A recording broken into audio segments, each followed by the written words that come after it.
इतनी थी हो गई पूरी, बैठो आराम से। बहुत बढ़िया।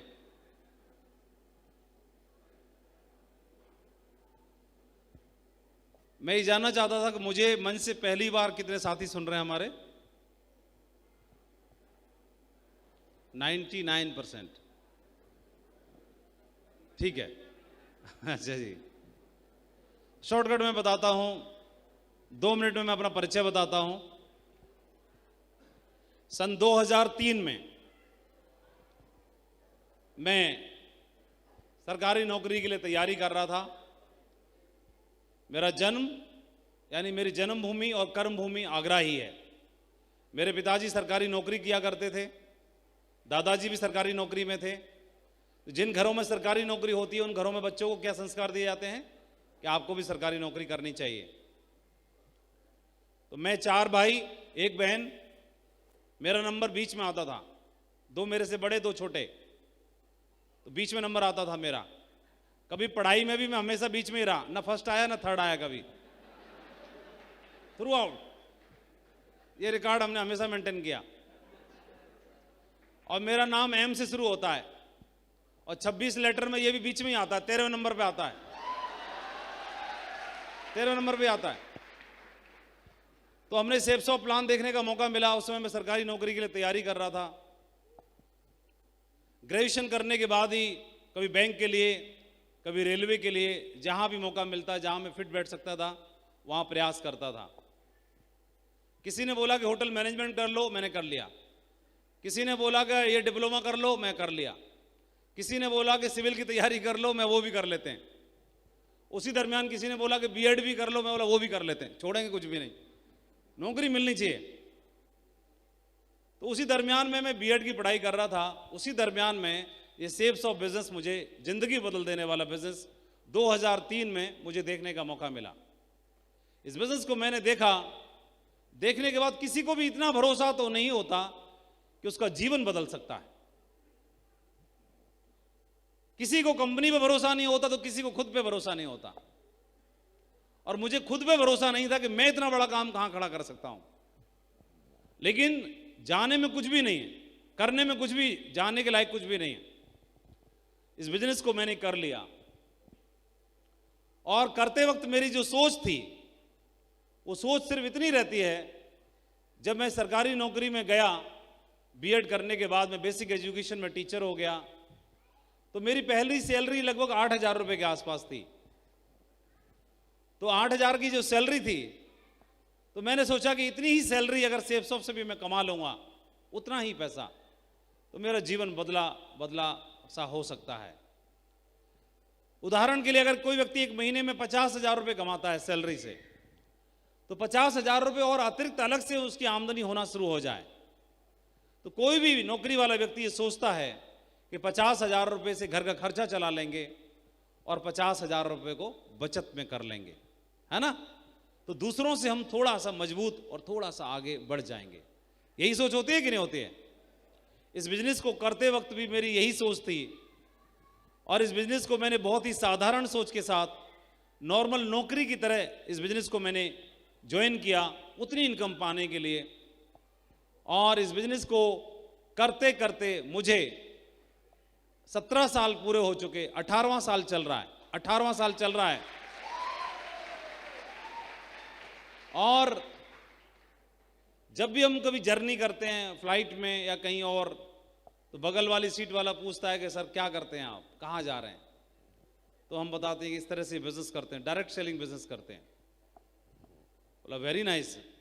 तो कहीं ना कहीं इस बिजनेस को, डायरेक्ट सेलिंग को, नेटवर्क मार्केटिंग को अब लोग जानना शुरू कर दिया है, पहचान रहे हैं। जब मैंने ये प्लान देखा था तो जीवन में पहली बार इस तरह के बिजनेस के बारे में सुना था। कभी भी जानता नहीं था, कभी भी नहीं जानता था कि इस तरह के बिजनेस प्लान होते हैं, इस तरह कंपनी में काम करके हम आगे बढ़ सकते हैं, एम्पायर बना सकते हैं। तो साथी ट्रैवलिंग करने वाले पूछते हैं कि कितने समय से कर रहे हैं आप? तो मैं बोलता हूं मेरे को 18वां साल चल रहा है। वो मुंह फाड़ देता है, 18 साल। फिर पूछता है कितनी कंपनियां की आपने? मैं बोलता एक ही। फिर मुंह फाड़ता है। 18 साल से एक ही कंपनी में, कितने लक्की हैं आप। मैं बोला मैं तो लक्की हूं, मेरी कंपनी तो 21वें साल में प्रवेश कर चुकी है। तो उनको और जलन होती है, उनको लगता है कि कैसा ऐसे संभव हो सकता है। फिर वो बोलते हैं कि आप रियली बहुत लकी हैं, बहुत भाग्यशाली हैं। फिर मैं चुपके से अपना पीठ खुद ही थोप लेता हूँ, ऐसे कर लेता हूँ, शाबाशी दे लेता हूँ, बहुत बढ़िया, अच्छा काम किया। क्योंकि फ्लाइट में कोई और शाबाशी तो देगा नहीं। इस बिजनेस को ज्वाइन कर लिया, बहुत अच्छा किया। लेकिन आज पिंटू कुमार जी का जीवन बदलते हुए आज आपने देखा, बहुत सारे लोगों ने मुट्ठी बांधी होगी, कसम खाई होंगी आज कि हम भी करके दिखाएंगे। कितने लोगों ने? हाँ, ऐसे ही मुट्ठी बांधते हैं। ऐसे ही मैंने भी मुट्ठी बांधी थी। लेकिन असल में होता क्या है, फिर मुट्ठी बांधने के बाद सारे लोग डायमंड नहीं बनते। ऐसा मेरे से क्वेश्चन पूछा कि सर सारे लोग डायमंड क्यों नहीं बनते इस बिजनेस में। और यही क्वेश्चन का जवाब पाने के लिए मैं अपनी अपलाइन के पास गया कि सर मैं बिजनेस कर रहा हूं, मेरे साथ भी लोग ज्वाइन नहीं करते, मुझे भी मना करते हैं। और जब बिजनेस इतना अच्छा है, इतना शानदार है, इतना दमदार है, तो सारे लोग डायमंड क्यों नहीं बनते। मैंने अपनी अपलाइन से पूछा, तो मेरे सीनियर ने मुझे क्या जवाब दिया, कितने लोग जानना चाहते हैं? तो मेरे अपलाइन ने मुझे जवाब दिया कि माधव जी, ये ठीक इस तरह से होता है कि उदाहरण के लिए मान लीजिए मेरे हाथ में ये बांसुरी है, फ्लूट, जानते हो? फ्लूट जानते हैं, बांसुरी? हाँ। और जब भी कोई बच्चा किसी बांसुरी वाले को बजाते हुए देख लेता है, वो बांसुरी बजा रहा होता, तो देखता है कि इस बांस में से, छोटे से बांस में से कितनी सुंदर धुन आ रही है, कितना सुंदर बज रही है, कितना सुंदर म्यूजिक आ रहा है। और उससे हम इंस्पायर हो जाते हैं। उससे क्या हो जाते हैं? इंस्पायर हो जाते हैं। और उस बांसुरी की धुन को सुन करके बच्चा जिद करता है, मम्मी मुझे तो ये चाहिए ही चाहिए। क्या? बांसुरी चाहिए ही चाहिए। उससे इंस्पायर होकर के बांसुरी ले ली। तो सिर्फ बांसुरी तो ले लेते हैं, लेकिन हमने देखा था कि जो बांसुरी को बजा रहा था उसने इसको बजाना सीख रखा था पहले से। और जैसे हम उसको लाते हैं और ऐसे फूंक मारते हैं, तो ना तो उसमें धुन निकलती है, ना कुछ और निकलता है। फिर हम अपने आप को देखते हैं कि बांसुरी नकली तो नहीं है, कहीं बजा बजा के चेक करता है, ये नकली तो नहीं है। और बांसुरी में से 3-4 बार बच्चा फूंक मारता है, धुन निकलती नहीं है, और उठा के पलंग के नीचे इधर उधर कहीं घुसा कर रख देता है, फेंक देता है। ऐसा होता है कि नहीं होता है? यही ज्यादातर लोगों के साथ होता है। बांसुरी तो ले ली, ये देख करके कि धुन बहुत अच्छी निकल रही है। आज मंच पर पिंटू ने बजाई बांसुरी 1 घंटे तक, और इनकी धुन को देख करके आज मुट्ठी बांध ली पूरे हॉल ने, यस मैं भी करूंगा, मैं भी बजाऊंगा। लेकिन बजाने से पहले इस बांसुरी में कोई कमी है क्या? मैं जानना चाहता हूं आपसे, बांसुरी में कोई कमी है? कमी कहां पर थी? कोई बताना चाहेगा? कोई भी बांसुरी हो, हर बांसुरी से धुन निकलती है, लेकिन उससे पहले उसको बजाना सीखना पड़ता है।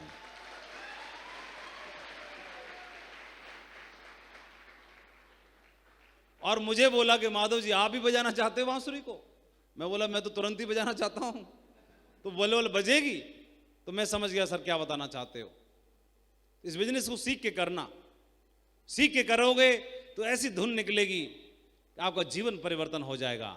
आज एक जीवन बदला, आपने देखा पिंटू जी का जीवन बदला, उससे पहले आप फ्रंट रो में डायमंड्स को देख रहे हैं, इनका जीवन बदला। अगला नंबर आपका भी हो सकता है, ऐसा मुझे मेरे अपलाइन ने बोला। और फिर मुझे एक बात और समझाई गई। मैंने इस बिजनेस को ज्वाइन किया, और ज्वाइन करने के बाद मेरी नौकरी भी लग गई। फिर मैंने पूछा कि सर ये बांसुरी को मैं बजाना चाहता हूं और मैं नौकरी में हो गया हूं, अब मुझे आप समझा दो कि सचमुच मैं बिजनेस में करना चाहता हूं, मुझे मेरा मार्गदर्शन करो कि मैं कैसे करूं।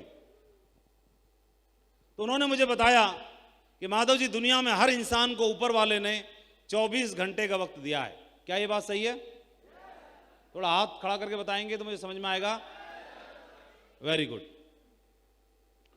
और कोई भी आदमी, सामाजिक आदमी, चाहे वो प्राइवेट नौकरी करता है, चाहे सरकारी नौकरी करता है, चाहे वो अपना खुद का काम धंधा करता है, चाहे किसानी करता है, चाहे मजदूरी करता है, चाहे बिजनेस करता है, ऐसे मान लेते हैं 24 घंटे में से सुबह जब जागता है, तैयार होता है और वो सजदा करता है, नमाज अदा करता है, पूजा करता है और नौकरी के लिए तैयार होता है, वहां तक पहुंचने में, ट्रैवलिंग करने में और सुबह तैयार होने में लगभग 3 घंटे का वक्त उसका निकल जाता है। क्या ये बात सही है?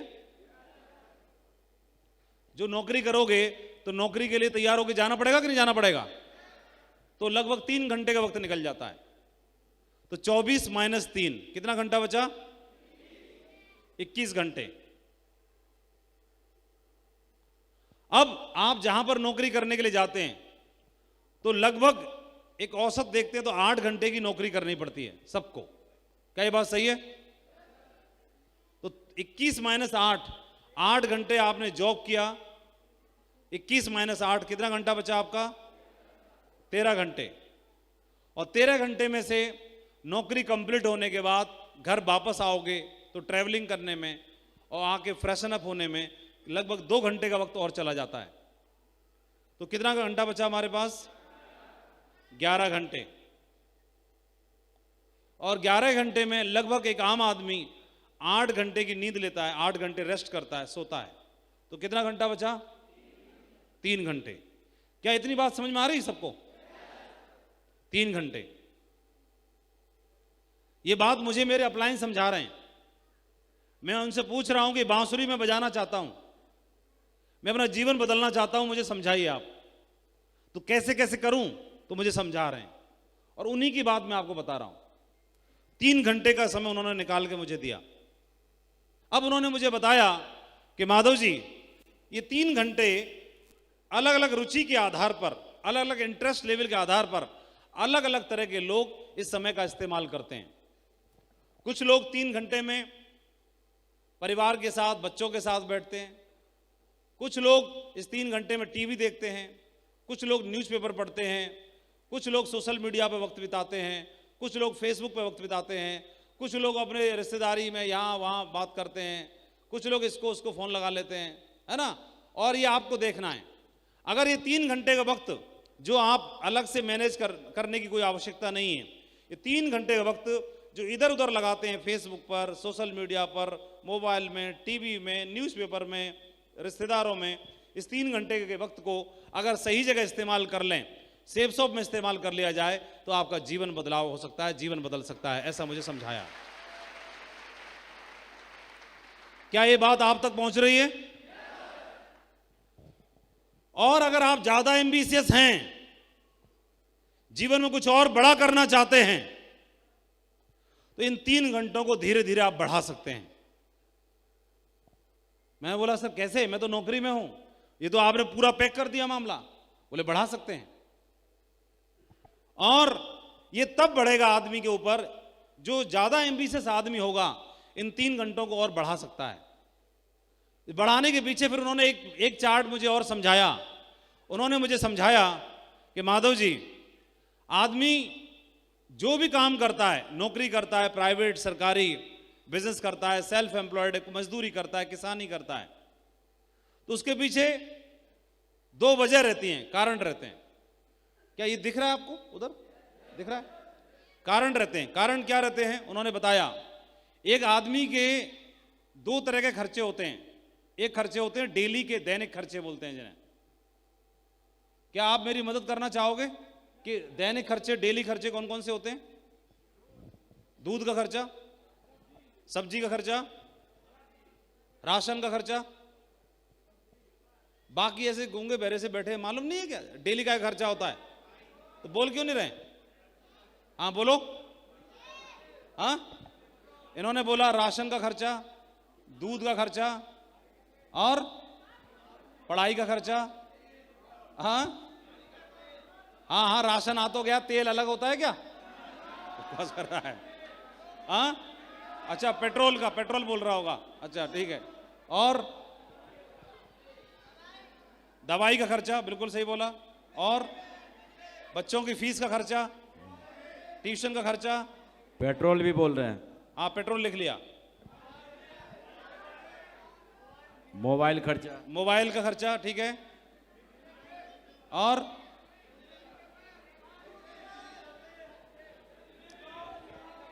अरे खड़ा होके बताओ ना। बोला बिजली का बिल, अच्छा बिजली का बिल, बिजली का बिल, बिजली बिल, और बोलो। ये थोड़ा मार्कर लाइए दूसरा। बोला तो attendant है। न्यूज़पेपर, न्यूज़पेपर का, ठीक है, न्यूज़पेपर का हो गया, और भाड़ा का, रूम रेंट हो गया, ठीक है, और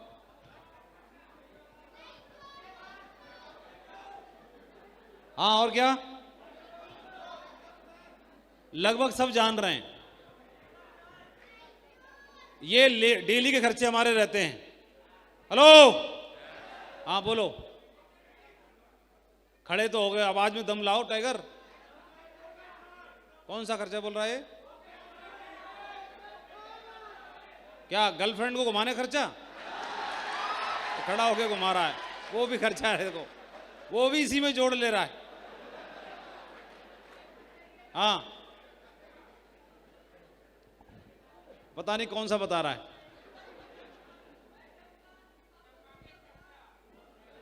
ये बात इसकी तरफ कैमरा घुमा के बोलो और रिकॉर्डिंग इसकी बीवी के पास भिजवाओ। ये बोल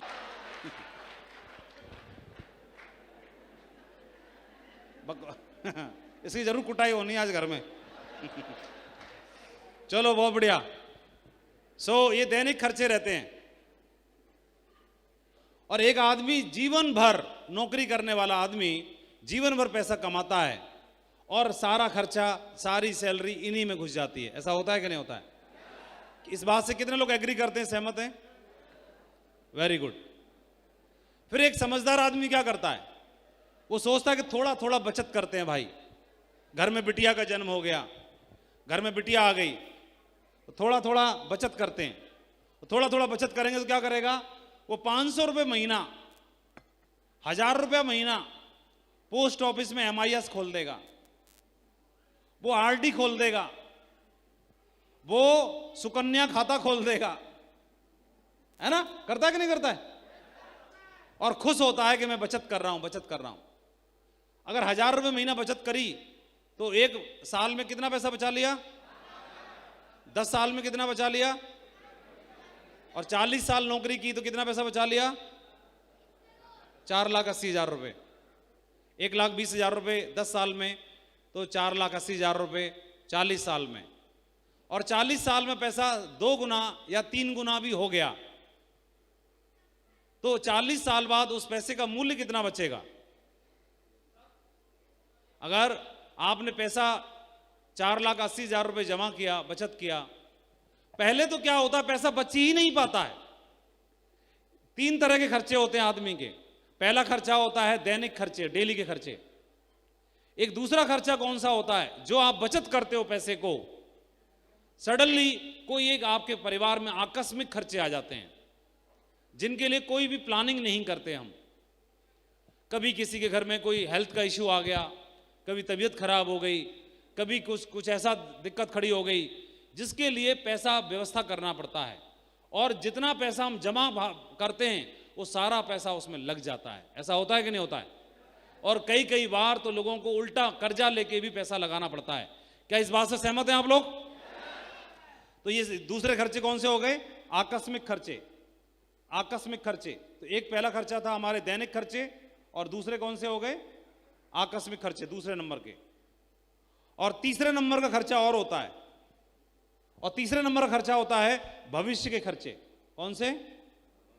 भविष्य के, फ्यूचर एक्सपेंसेस होते हैं, भविष्य के खर्चे। तो भविष्य के खर्चे कौन से होते हैं? हाँ, शादी ब्याह करना है। किसका?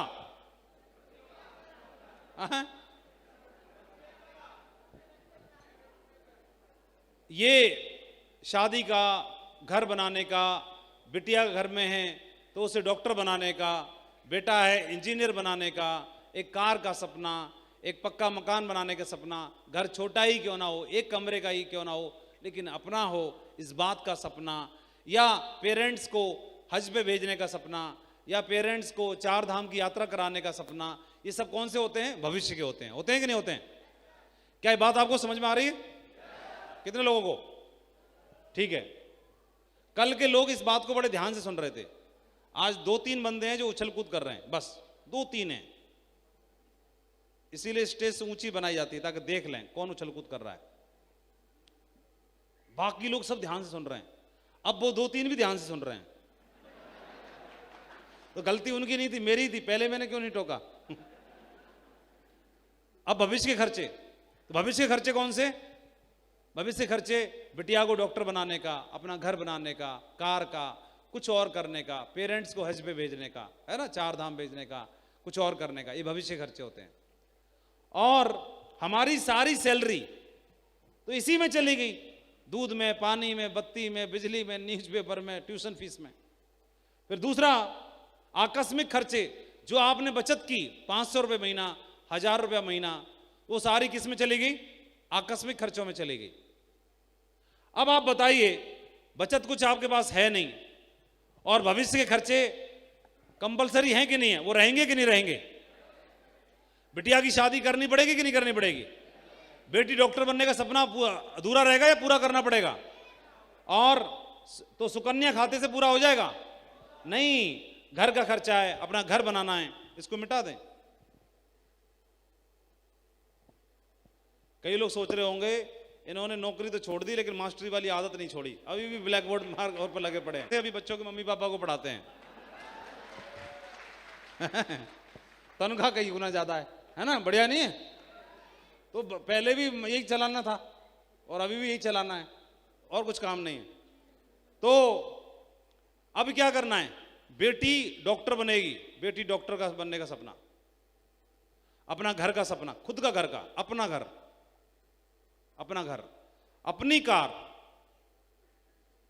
कार का सपना, पेरेंट्स को, माता पिता को भेजना हज पर। कहां पर? हज पर या तीर्थ यात्रा पर। बात तो एक ही है ना? और बेटा नौकरी नहीं लगी, या बेटे को इंजीनियर बनाना या कुछ और करना। और अपने लिए भी कुछ ना कुछ सपना हो सकता है कि अपनी वाइफ को ये तोहफा देने का, 9 लाख का हार देने का, कुछ और करने का। हालांकि सेक्रीफाइस कर लेता, कोई भी माँ ये नहीं कहती कि वो ऑप्शन उसके पास 9 लाख का हार लेने का हो या अपनी बेटी का भविष्य संवारने का हो, तो बेटी के भविष्य के लिए बोलेगी, अपने लिए कभी जीवन में 9 लाख का हार नहीं लेगी। तो ये कुछ ऐसे हैं जो कंपलसरी हैं, चाहिए ही चाहिए। और इन भविष्य के खर्चों के लिए अब आपके पास तो पैसा बचा नहीं। मैं आपसे प्रश्न करता हूं ना, नौकरी कर रहे हैं, क्योंकि आदमी आंख बंद कर लेता है, सेफ सौ का प्लान जब भी जाता है ना, आंख बंद कर लेता है, नहीं मैं क्या करूंगा करके, मैं तो नौकरी में पहले से ही हूं, मुझे क्या जरूरत है। वही बता रहा हूं, ये मेरे अपलाइन ने मुझे बताया कि माधव जी पहले तुम समझ लो तुमको जरूरत है भी कि नहीं, है ना। और जैसे ही सुनना शुरू किया तो मेरे कान ढंग से खोल लिए मैंने और ध्यान से सुनना शुरू कर दिया। और जब मुझे पता चला तो अभी आपके पास पैसा तो है नहीं, बेटी बड़ी होगी तो क्या बोलोगे, बेटी डॉक्टर बनने का सपना तो भूल जाओ, पापा के पास पैसा तो है नहीं, अपने घर का सपना तो भूल जाओ, और अपनी कार का सपना तो भूल जाओ, और माता पिता को बोलो भूलो, क्या जरूरत है जाने की। तो अभी ये सब चीजों के लिए, भविष्य के खर्चे के लिए और आकस्मिक खर्चे के लिए भी आदमी को अपनी सैलरी के अलावा अतिरिक्त आय, अलग से पैसा, अतिरिक्त आय की आवश्यकता है या नहीं है? सही बताओ, है कि नहीं है? कितने लोग बोलते हैं हाँ है? ठीक है। अब उनका मुझसे अगला प्रश्न था, उन्होंने बोला कि माधव जी अगर है तो इसकी क्या व्यवस्था है आपके पास? क्या व्यवस्था बताओ। मेरे से पूछ रहे थे और मैं अकड़ के बैठा था। मैं अकड़ के क्यों बैठा हूं? अरे अकड़ के इसलिए बैठा हूं कि मेरी तो नौकरी लगने वाली है, मुझे क्या ये फालतू काम करने की आवश्यकता है, घर घर जाने की आवश्यकता है, लोगों से बात करने की आवश्यकता है। ये काम तो उनके लिए है जिनको कुछ काम धंधा नहीं है, भूखे मर रहे हैं जो। तो उन्होंने मेरे से पूछा कि माधव जी आपके पास क्या व्यवस्था है इसकी? मेरे पास कोई जवाब नहीं था। अब मेरे को समझ में आ गया कि बिल्कुल, अब मुझे बताइए क्या मुझे सेव्स ऑफ बिजनेस की आवश्यकता अब है कि नहीं है? है? अब माधव के अलावा इस हॉल में जो लोग बैठे हैं, क्या इनको भी इस बिजनेस को करने की आवश्यकता है कि नहीं है? तो पहले तो हमको यह समझ में आया कि बिजनेस हमें करना क्यों है। फिर दूसरी बात उन्होंने समझाई कि अभी समझ में आ गया कि करना क्यों है, तो ये तो समझ में आ गया, अब करना कैसे है ये भी मैंने पूछा। तो मैंने बोला कि सर अब मुझे ये भी समझा दो, क्यों तो आपने बता दिया, क्यों करना है ये समझ में आ गया, अब कैसे करना है ये और समझा दो। तो उन्होंने मुझे बांसुरी वाला उदाहरण बताया कि जब तक सीखेंगे नहीं तब तक मुश्किल होगी। अब आप मुझे बताइए, अगर आपको आपका रीजन मालूम है कि क्यों करना है बिजनेस, तो जब मेरी बेटी की डॉक्टर बनने की बात आएगी तो वो बनना जरूरी है कि नहीं है? तो क्या उसके लिए मैं 4 लोगों को, 5 लोगों को, 10 लोगों को प्लान दिखाने जाऊंगा और किसी ने मुझे मना कर दिया तो क्या मैं रुक सकता हूं, टूट सकता हूं, थक सकता हूं क्या? भाई ये पैसा कमाने के लिए मेरे पास, बिजनेस करने के लिए, ज्यादा पैसा कमाने के लिए बिजनेसमैन बनने का मतलब होता है निवेश, पैसा लगाना। और हमारे बिजनेस में निवेश कितना करना पड़ता है? जो 10,000 बोल रहा है मेरा भाई, 10,000 का राशन खा गया होगा लेकर के।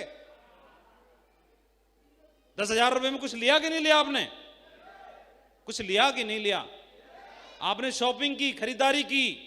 ये मार्कर है मेरे हाथ में, अगर मैंने इसके 20 रुपए दिए तो मैंने मार्कर खरीदा, दुकान वाले के पास मेरा कुछ नहीं बचा। क्या ये बात सही है? अगर मैंने कोई भी खरीदारी की, बदले में मैंने प्रोडक्ट लिया और प्रोडक्ट को मैं इस्तेमाल कर रहा हूं, यही तो करना है, यही तो करना है। घर में, किचन में इस्तेमाल होने वाले प्रोडक्ट, बाथरूम में यूज होने वाले प्रोडक्ट, सुबह गुड मॉर्निंग से लेके गुड नाइट तक के product, genuine product, 100% genuine product. और आप देखेंगे कितने लोग दिल पे हाथ रख के बोलते हैं कि सेफ सो के प्रोडक्ट के बारे में मत पूछो, जो प्रोडक्ट हैं वर्ल्ड क्लास प्रोडक्ट है, बहुत ही शानदार प्रोडक्ट हैं। बोलते हैं कि नहीं बोलते हैं आप लोग? जब नौनी जाती है तो परिवार में असर दिखाती है कि नहीं दिखाती है? एलोवेरा जाता है तो परिवार में असर दिखाता है कि नहीं दिखाता है? जब आदमी टूथपेस्ट करता है तो उसका रिजल्ट उसको दिखाई देता है कि नहीं दिखाई देता है? जब भगवत गीता जाती है तो घर में संस्कार पनपते हैं कि नहीं पनपते हैं? ये काम करना था। और भगवत गीता के बारे में कितने कॉन्फिडेंटली लोग प्रमोट करते हैं। हमारे बिजनेस की क्या पहचान है, मैं जरूर चाहूंगा 1-2 फोटो आपको दिखाना, एक अगर कनेक्ट हो तो दिखाइए। वहीं पर भगवत गीता विराजती है तो वहीं पर कुरान, पवित्र होली कुरान भी विराजती है। हमारा बिजनेस किसी जाति के लिए, किसी धर्म संप्रदाय के लिए नहीं है।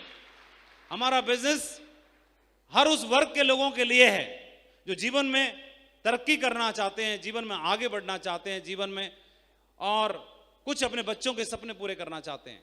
जो लॉन्च हुआ उसको घर घर जाके हम प्रमोट करेंगे। नेक्स्ट वीडियो दिखाइए जरा।